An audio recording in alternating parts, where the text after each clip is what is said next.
तो गाइस कैसे हैं आप सब लोग। मैं हूं आपका दोस्त अरसलान और आप देख रहे हैं मेरा चैनल ज़फ्लिक्स। तो गाइस आप में से काफी सारे लोग पूछते हैं कि मेरा कोई बैकअप चैनल है। तो हाँ, मेरा बैकअप चैनल है, उसका नाम है मांगा पीक और लिंक आपको नीचे डिस्क्रिप्शन में मिल जाएगा।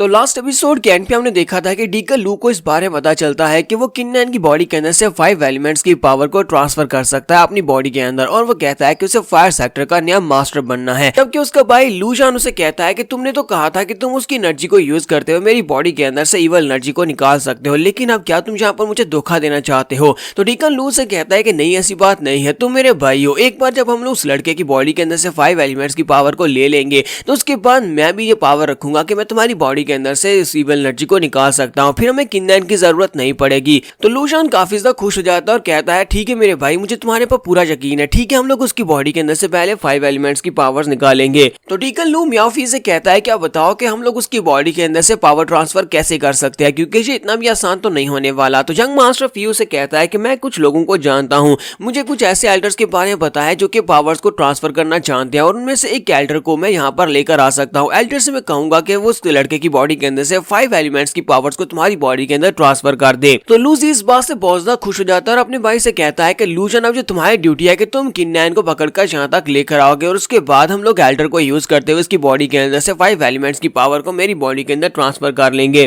तो लूजी कहता है कि 1 महीने के बाद यहाँ पर कंपटीशन होने वाला और उस कंपटीशन में सभी लोग आपस में फाइट करने वाले हैं। यहाँ पर किन्नैन भी फाइट करेगा और किन्नैन को लूजान से फाइट करनी पड़ेगी और लूजान किन्नैन को हरा देगा और उसके बाद हम लोग उसे वहां से किडनैप करेंगे और किडनैप करके अपने पास ले आएंगे। तो म्याओफी से कहता है कि डीकन लू तुम वाकई में काफी ज्यादा समझदार हो, तो फिर ठीक है मैं भी यहाँ पर काम स्टार्ट करता हूँ और उस एल्डर को बुलाने के बारे में सोचता हूँ, और वो वहां से चला जाता है। उसके चले जाने के बाद लूसी कहता है कि लेकिन नैन तुम्हारे पास सिर्फ और सिर्फ 1 महीना है, जरा 1 महीना और जी कर देख लो, क्योंकि उसके बाद तो तुम मरने वाले हो। सीन हमारे किन्नैन का दिखाया जाता है। तो किन्नैन अपने नए घर के अंदर बैठा कल्टीवेट कर रहा होता है। तो किन्नैन को उसका नया घर बनाकर दिया जाता है, लेकिन इसके बावजूद कि वो टूटा हुआ था उसे फिर से वही छोटा सा घर बनाकर दिया गया। तो किन्नैन कहता है कि इन लोगों की हिरार्की तो काफी ज्यादा स्ट्रॉन्ग है, हालांकि मेरा घर टूट गया था लेकिन इसके बाद उन्होंने फिर से वही कुटिया मुझे बना कर दिया क्योंकि मैं लो लेवल का हूँ। मास्टर किन्नैन उसे कहते हैं कि लड़के तुम्हें इन बातों के बारे में सोचना छोड़ना होगा, बल्कि अपनी कल्टीवेशन को बढ़ाना होगा, क्योंकि लगता नहीं है कि वो लोग तुम्हें जिंदा रहने देंगे। किन्नैन कहता है मेरे मास्टर जैन ने मुझसे कहा है कि 1 महीने के बाद कंपटीशन में मुझे भाग लेना और उस कंपटीशन को मुझे जीतना होगा फर्स्ट प्लेस के ऊपर, लेकिन जितनी स्ट्रेंथ इस वक्त मेरे पास है लगता नहीं है कि मैं इस कंपटीशन को जीत पाऊंगा।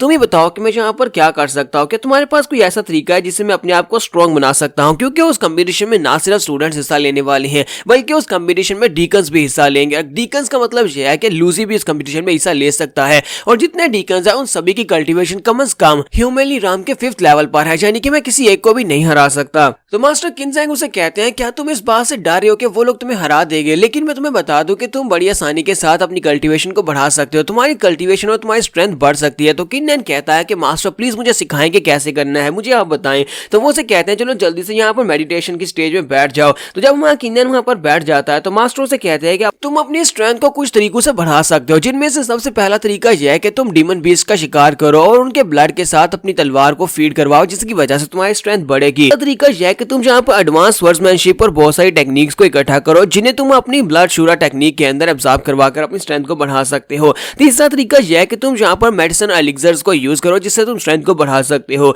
और चौथा तरीका यह है कि तुम अपने 5 एलिमेंट्स को ब्रेक थ्रू करो। अगर तुम अपने 5 एलिमेंट्स को ईच ब्रेक थ्रू करते हो तो इससे तुम्हारी स्ट्रेंथ बढ़ सकती है। किन्नैन अपने मास्टर से कहता है लेकिन मास्टर यहाँ पर डीमन बीस्ट को मारकर मैं बहुत सारी एनर्जी को हासिल कर सकता हूँ, लेकिन ये बहुत ज्यादा स्लो प्रोसेस है। और रही बात यहाँ पर स्वर्ड्समैन टेक्निक्स की, तो गोल्डन रैंक की टेक्निक्स मिलना बहुत ज्यादा मुश्किल है और पिल्स और एलिक्सर्स बनाने के लिए मेरे पास पैसे नहीं है। और चौथे नंबर पर आपने कहा कि मैं अपने एलिमेंट्स को ब्रेक थ्रू कर सकता हूँ, ये मैं कैसे कर सकता हूँ, आपने मुझे पहले इस बारे में क्यों नहीं बताया। मास्टर किन्नैन उसे कहते हैं कि हाँ तुम यहाँ पर ये कर सकते हो, इससे पहले क्योंकि तुम ह्यूमनली राम में नहीं थे इसी वजह से मैंने तुम्हें इस तरीके के बारे में नहीं बताया, और मुझे पहले पता भी नहीं था कि तुम्हारे पास 5 एलिमेंट्स की पावर है। अब मुझे पता है और तुम इस वक्त ह्यूमनली राम में हो तो तुम ये कर सकते हो, सिर्फ और सिर्फ तुम्हारे लिए काम करेगा। तो किन्नैन कहता है क्या सिर्फ मेरे लिए काम करेगा। तो मास्टर उसके सर में थप्पड़ मारते हैं और कहते हैं बेवकूफ, तुम्हें क्या लगता है कि इस दुनिया में कितने ही लोग ऐसे होंगे जिनके पास 5 एलिमेंट्स की पावर होती है। तो किन्नैन कहता है हाँ ठीक है, इसका मतलब यह है कि मैं स्पेशल हूँ और ये तरीका सिर्फ मेरे लिए काम करेगा। तो मास्टर किन्नैन उसे कहते हैं कि तुम्हारी बॉडी के अंदर 5 5 एलिमेंट्स हैं, हर एलिमेंट की अपनी एक बॉटलनेक होने वाली है। जब तुम यहाँ पर उसको बैठ कर मास्टर करोगे, यानी कि हर एक एलिमेंट को अलग अलग मास्टर करोगे, तो वो बॉटलनेक जब टूटेगी तो उसके साथ तुम्हें नई स्ट्रेंथ मिलेगी।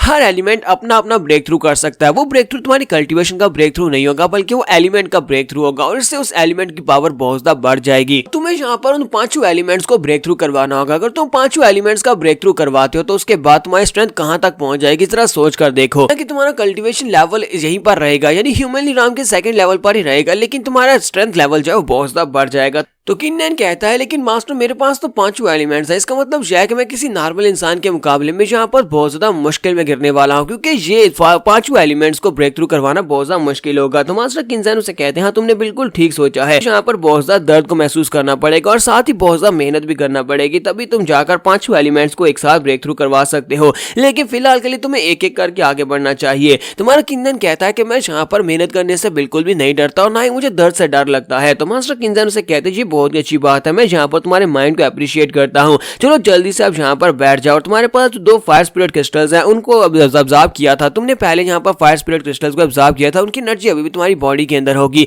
यहाँ पर बैठकर उनकी एनर्जी को यूज करते हुए मेडिटेट करना स्टार्ट करो, ताकि तुम ब्रेक थ्रू कर सको। सबसे पहले तुम्हें यहाँ पर फायर एलिमेंट को ही ब्रेक थ्रू करना है। किन्नन कहता है कि ठीक है, मुझे समझ आ गया, और वहीं पर बैठ जाता है। मास्टर किन्नन भी उसके सामने बैठ जाते हैं और इसी के साथ ही वो उसको समझाना शुरू करते हैं कि कैसे वो यहाँ पर फायर एलिमेंट को ब्रेक थ्रू कर सकता है।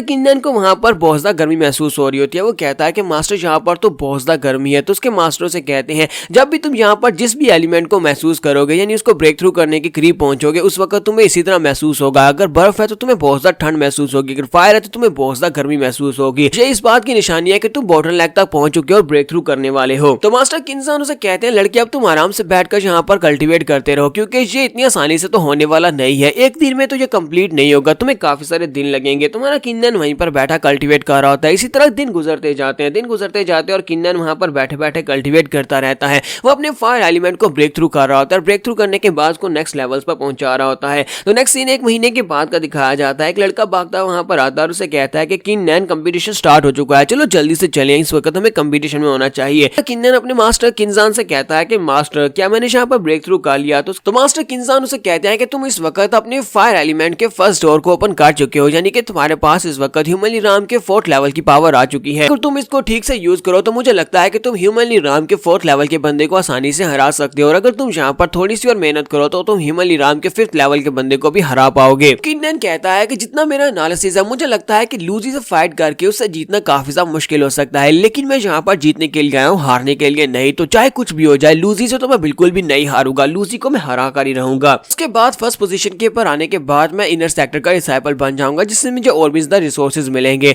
तो उसके मास्टर से कहते हैं कि ये बहुत अच्छी बात है कि तुम्हारी स्पिरिट काफी ज्यादा हाई है, फाइटिंग के दौरान भी अपनी स्पिरिट को हाई रखना, जिसकी वजह से तुम्हें एनर्जी बूस्ट मिलेगा और हो सकता है कि तुम वहां पर सारे ओपोनेंट्स को हरा दो। किन्नन उनसे कहता है कि मास्टर आपका बहुत बहुत शुक्रिया मुझे अप्रिशिएट करने के लिए। तो अब मैं जा रहा हूं ताकि जाकर कंपटीशन में हिस्सा ले सकूं। तो जहां पर हम लोग अपनी एपिसोड 41 का एंड करेंगे और नेक्स्ट एपिसोड में देखेंगे क्या हमारा किन्नन इस कंपटीशन को जीत पाएगा या नहीं। तो एपिसोड की एक्सप्लेनेशन अच्छी लगी हो तो कमेंट करके जरूर बताइएगा। चैनल को सब्सक्राइब कर दें, वीडियो को लाइक और शेयर कर दें। शुक्रिया।